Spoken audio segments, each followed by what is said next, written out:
Voy a ser muy puntual en las propuestas, en los temas, en las ideas que hemos planificado, que hemos consensuado cómo se crea, entendiéndose de que el tema de la Ley de Comunicación nos ha llevado inclusive a aprendernos de memoria los 14 textos que estuvieron en debate en la Asamblea, hasta que se desarrolló el texto final, que es el que todos manejamos.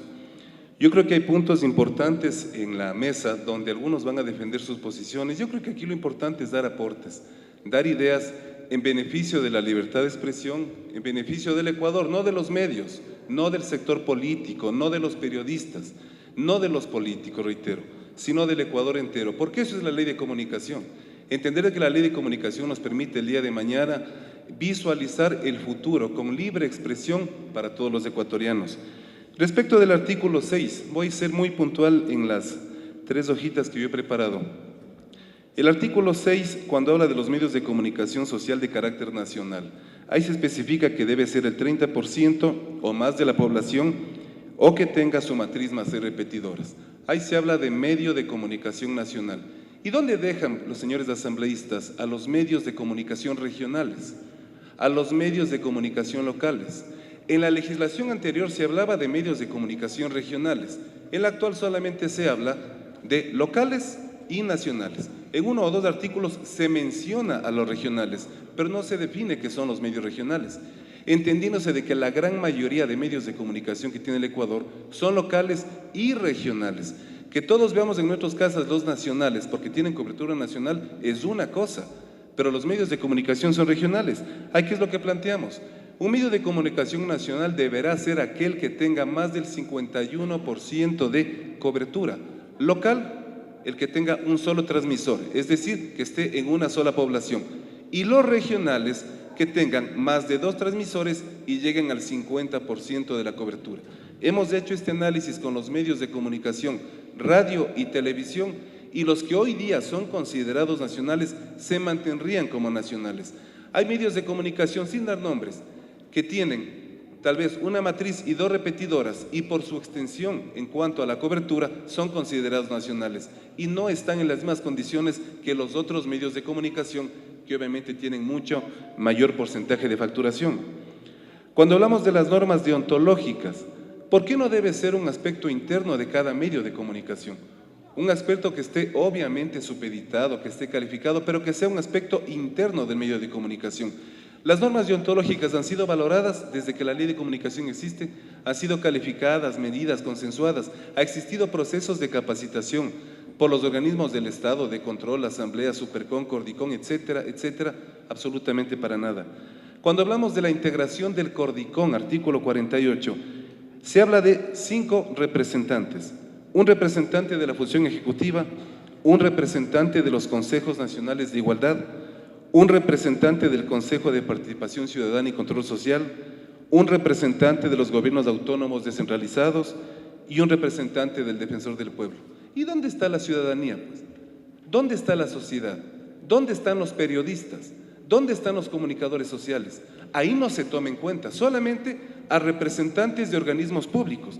¿Qué es lo que proponemos? Que se mantenga la función ejecutiva, como es lógico, que se mantengan los consejos nacionales de igualdad y que se incremente o que se cambie de lo que está ahora un representante del Defensor del Pueblo, un representante de los gremios de realizadores de audiovisuales, no estoy hablando de medios, un representante de los gremios y colegios de comunicadores y periodistas, un representante de las facultades de comunicación social del país, que hay muchas, y un representante de los gremios y asociaciones de los medios de comunicación del país. No quiero decir volver al pasado, a la época del CONARTEL, que muchos de los presentes recordamos cuando se hablaba de la conformación de su directorio. Aquí hablamos de un representante de cada uno de los sectores. Entendiéndose bien, ahí va a ser realmente un Consejo de Regulación y Control representado por la ciudadanía y el país en general.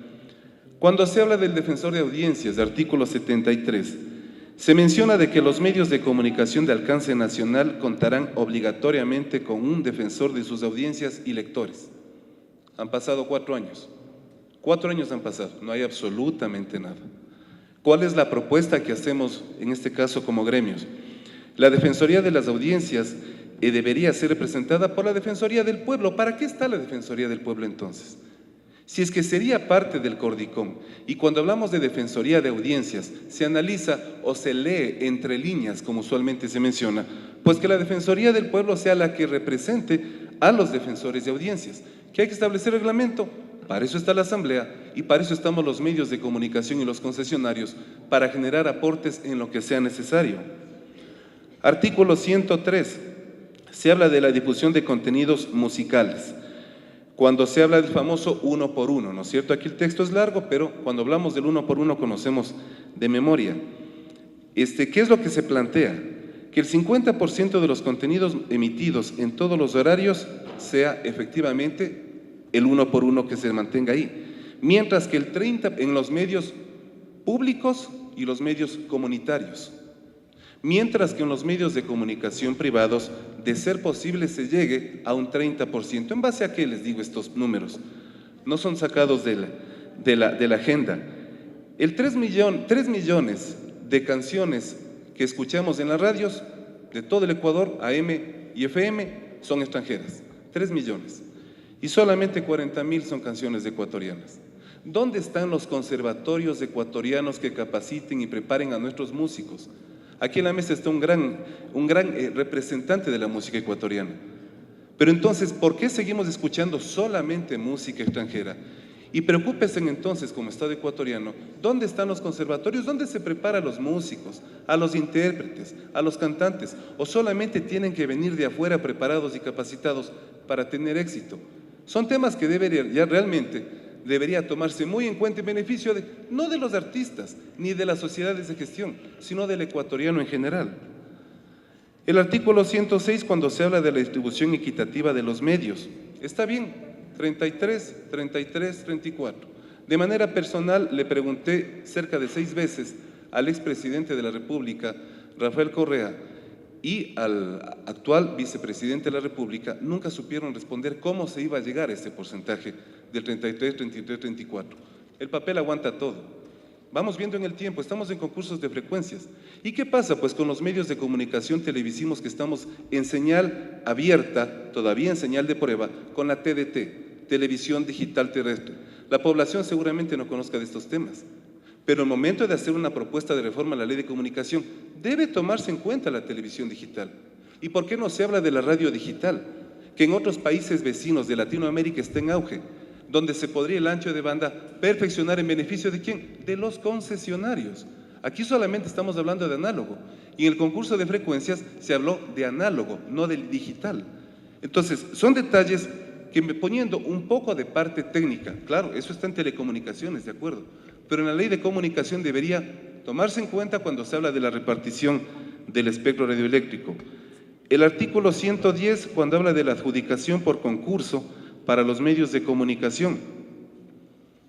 ¿Por qué las mismas frecuencias participan medios privados y comunitarios? ¿Por qué no haces un poco Tienes más? Un minuto, por favor. Un minuto, gracias. ¿Por qué no haces un poco más democrático y se tome en cuenta ciertas frecuencias para comunitarios y ciertas frecuencias para privados? En el minuto que me queda, la obligatoria inclusión de los canales de televisión a los sistemas ABS o sistemas de cable. ¿Por qué la empresa CNT, que es empresa pública, no incluye a todos los canales de televisión por cable? La ley anterior obligaba, la ley actual obliga y no incluye. El tema del 10, el lenguaje en señas. Con esto concluyo, mi estimado Jorge, muchísimas gracias. Los canales de televisión estamos obligados al lenguaje en señas, perfecto.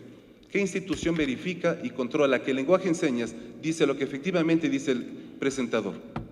No hay institución, primero. Y segundo, la prensa escrita debería pues entonces también poner braille. ¿Qué periódico del Ecuador tiene braille? No tiene. ¿Y qué pasa con las personas que no pueden escuchar? Con esto concluyo solamente con la intención de que los medios locales y regionales en televisión y en radio, lo que impulsamos es que se premie a la eficiencia, no a la condición de microempresa en la que vivimos, y que no sea un castigo a la eficiencia. Muchísimas gracias.